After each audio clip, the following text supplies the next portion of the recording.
नहमदुहु व नसल्ली अला रसूलिल करीम अम्मा बाद। मेरे भाई और दोस्तों, सवाल पूछा किसी साथी ने कि जनाब फतवा आया है पबजी खेलने से बंदा इस दायरा इस्लाम से खारिज हो जाता है और पबजी गेम खेलने से बंदे का निकाह टूट जाता है और बंदे को दोबारा कलमा पढ़ने की ज़रूरत पड़ जाती है। वजह क्या है मेरे दीदो? सबसे पहली बात तो ये है कि दीन इतना सख्ती नहीं करता क्योंकि गेम खेलने से किसी का निकाह टूट जाए। दीन इतनी सख्ती नहीं करता कि गेम खेलने से कोई बंदा काफिर हो जाए। दीन इतनी सख्ती नहीं करता कि बंदा गेम खेलने की वजह से दायरे इस्लाम से खारिज हो जाए। इस्लाम मुसलमान तो आए ही इस्लाम में डालने के लिए लोगों को, और हम निकालने में लग गए। याद रखिए, एक गेम के अंदर एक किरदार है, पुतला है। फर्ज करे वो बुत परस्ती करता है, वो शिर्क करता है, वो अल्लाह और अल्लाह के रसूल की नाफरमानी करता है, तो अब ये कह दे गेम खेलना नाजायज है, वो हिस्सा, बाकी तो सारा गेम है। मतलब कोई कह दे जनाब कबड्डी की जो भी खेलता है इसलिए कि वो सही तरह वो होता है, सत्र औरत नहीं होता, यानी हर चीज़ छुपी हुई नहीं होती जो शरीयत ने कहा है जिस चीज़ को छुपाओ। मतलब घुटने से ऊपर, कबड्डी में सिर्फ छोटा सा एक वो होता है, कपड़ा सा होता है, सिर्फ खास जगह पर आज़ाए मखसूसा उसको छुपाया जाता है। कोई बंदा कहते जनाब ये देखो घुटने से ऊपर ये सत्र में दाखिल है, लिहाजा एक नहीं छुपाता है बंदा काफिर हो गया। या कोई कहे देखो यार 12 घंटे का गेम है क्रिकेट, ये खेलने से बंदा काफिर हो गया। भाई गेम खेलने से कभी काफिर नहीं होता बंदा, याद रखिए। वो किरदार, गेम तो फिर भी मतलब कबड्डी खेलता है, कोई क्रिकेट खेलता है, कोई फुटबॉल खेलता है, वो बरह रास्त खुद शामिल है। गेम में, पबजी गेम में तो एक कैरेक्टर है, वो अंदर पुतला है, वो एक कार्टून नुमा है। वो कार्टून फर्ज करो अगर शिर्क कर रहा है, जिसका मतलब एक वो उसके शिर्क करने से उसके पुतले के, यानी कंप्यूटर के अंदर पुतला है एक किस्म का, एक किरदार है एक किस्म का, उसके शिर्क करने से, बुत के आगे झुकने से क्या बंदे का निकाह टूट गया? वो भाई इस तरह निकाह टूटना शुरू कर दोगे तो सारी दुनिया में काफिरों के कहीं गिरजे हैं, कहीं गुरुद्वारे हैं, कहीं मंदिर हैं, तो मुसलमान तो उनको देख रहे हैं।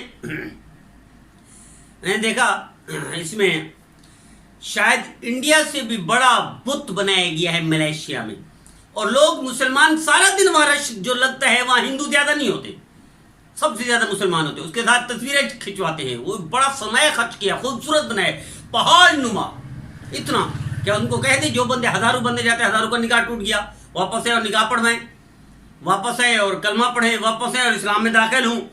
पहले मौलवी साहब के साथ जाए, मुफ्ती साहब के पास, नहीं भाई प्यारे मेरे अजीज, इस तरह निकाह तोड़ना शुरू कर देगा तो सारी दुनिया का निकाह टूट जाएगा। इतना दीन, इतना वो सस्ता नहीं है, या इतना वो नहीं है। नबी करीम सल्लल्लाहु अलैहि वसल्लम ने इरशाद फरमाया बशीरु वला तुनफ्फिरु, खुशखबरी सुनाओ, नफरत ना दिलाओ, यस्सिरु वला तुअस्सिरु, आसानियां दो, तंगियां पैदा ना करो। तो एक गेम है, पबजी में एक गेम है, एक किरदार है, वो बुत के आगे झुकता है। फर्ज को नहीं देखा मैंने, मुझे किसी ने बताया उसके गेम के, उस पुतले के बुत के आगे झुकने से या सजदा भी करने से आपने देखा, आपके देखने की वजह आपका निकाह टूट गया। भाई खुदा का खौफ करो यार, अल्लाह से डरो यार। आपका तजदीद ईमान वाजिब हो गया, कलमत पढ़ना वाजिब हो गया, आप इस्लाम से निकल गए। नहीं भाई, बड़े से बड़ा इसको इतना फतवा दिया जा सकता है कि इसका देखना नाजायज है। बस ये मतलब नहीं है कि निकाह टूट गया, ये हराम हो गया, ये काफिर हो गया, इस्लाम से निकल गया, नहीं, कोई ऐसा नहीं।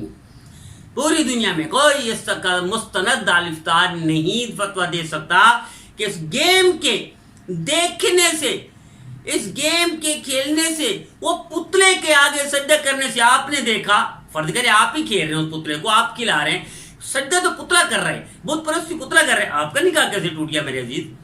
बड़े से बड़ा तशदीदन, तगलीजन, तंबीहन ये कहा जा सकता है कि नाजायज है खेलना। भी इससे बच्चे टाइम ज़ाया होता है, इससे बच्चे किरदार खराब हो जाते हैं, इससे बच्चे अखलाक खराब होते हैं, इससे बच्चे बुत परस्ती की तरफ आगे बढ़ते, इससे बच्चे। लेकिन ये कहना कि निकाह टूट गया, ये कहना इस्लाम से निकल गया, ये कहना कलमा दोबारा पढ़ो, ये हुदूद से तजावुज़ है। अल्लाह मुझे भी और ऐसे तमाम हजरात जो मुफ्ती हजरात है, दारिफ्ता में जो हजरात बैठे हुए हैं, अल्लाह इनको, हज़रत शेखुल इस्लाम मेरे उस्ताद मोहतरम तकी उस्मानी साहब, हज़रत صدر دارالعلوم کراچی، مفتی اعظم پاکستان مفتی رفیع عثمانی صاحب، دونوں حضرات میرے محترم استاد ہیں، وہ فرمایا کرتے ہیں کہ ہر بندہ آج مفتی بنا پھرتا ہے، مفتی بننے کے لیے کسی کو بڑے مفتی، ماہر مفتی کی تربیت میں رہنا چاہیے۔ میں کہتا ہوں تربیت کے بعد اللہ والوں کی صحبت میں بھی رہنا چاہیے، تاکہ ڈائریکٹ چھوٹتے ہی جیب میں فتوے کافر کے لے کے نہ گھومے، جیب میں فتوے نکاح تجدید کے نہ لے کے گھوم رہا ہو۔ اللہ والے کی صحبت میں رہے گا تو نرم ہو جائے گا۔ میرے نبی کریم صلی اللہ علیہ وسلم کا واسطہ کافروں سے تھا، اور وہاں سارے بت پرستی، بیت اللہ کے اندر بت رکھے ہوئے تھے۔ کیا مسلمان نہیں جاتے تھے بیت اللہ میں؟ ابھی بت رکھے ہوئے تھے، مسلمان جاتے تھے کہ نبی کریم صلی اللہ علیہ وسلم نے فرمایا کہ ان کا نکاح ٹوٹ گیا جنہوں نے بیت اللہ میں جائے اور بتوں دیکھے۔ فرمایا پوری زندگی میں 9 ہجری میں کہاں کتھے مہر علی، کتھے تیری سنا، کہاں میرے نبی، کہاں میرے نبی کے صحابہ کرام جو بت پرستی دیکھتے تھے بیت اللہ میں، میرے نبی نے ان کو نہیں فرمایا تمہارا نکاح ٹوٹ گیا۔ تو آج 1400 سال بعد پتلے کے گیم کے اندر، پتلے کے کردار سے، اس کو دیکھنے سے آپ کا نکاح ٹوٹ گیا؟ کیسے ہو گیا بھائی؟ بھائی اللہ سے ڈرو یار، میرے نبی کی سنت کو دیکھو، میرے نبی کا اسوہ کو سنو۔ اس لیے میرے اللہ نے فرما دیا کہ مفتی کے بارے میں نہیں فرمایا، میں مفتی ہوں میرے بارے میں نہیں فرمایا، اللہ نے، میں مولوی میرے بارے میں نہیں فرمایا، عالم کے بارے میں نہیں فرمایا۔ اللہ نے فرمایا لقد کان لکم فی رسول اللہ اسوۃ حسنہ، تمہارے لیے تمہارے نبی کا اسوہ حسنہ بہترین نمونہ ہے۔ قل ان کنتم تحبون اللہ، تم اللہ سے محبت کرتے ہو تو اللہ کے حبیب محمد مصطفیٰ صلی اللہ علیہ وسلم سے محبت کرو، اللہ تم سے محبت کرے گا۔ تو وہی اسوہ حسن ہے۔ میرے نبی نے بیت اللہ کے اندر بت رکھے ہوئے مسلمانوں کو وہ دیکھتے تھے، بت پرستی کرتے ہیں کافر، وہاں مسلمانوں کو میرے نبی نے کبھی نہیں فرمایا تمہارا نکاح ٹوٹ گیا، تم دوبارہ اسلام میں داخل ہو جاؤ، تم دوبارہ کلمہ پڑھو۔ تو آج 1400 سال بعد کیسے نکاح ٹوٹ گیا؟ پب جی گیم کھیلنے سے نہیں۔ بڑے سے بڑا فتویٰ پب جی کا یہ دیا جا سکتا ہے کہ پب جی دیکھنا ناجائز ہے، کہ اس کے اندر بت پرستی کی دعوت ہے۔ بس اللہ ہمیں نبی کریم صلی اللہ علیہ وسلم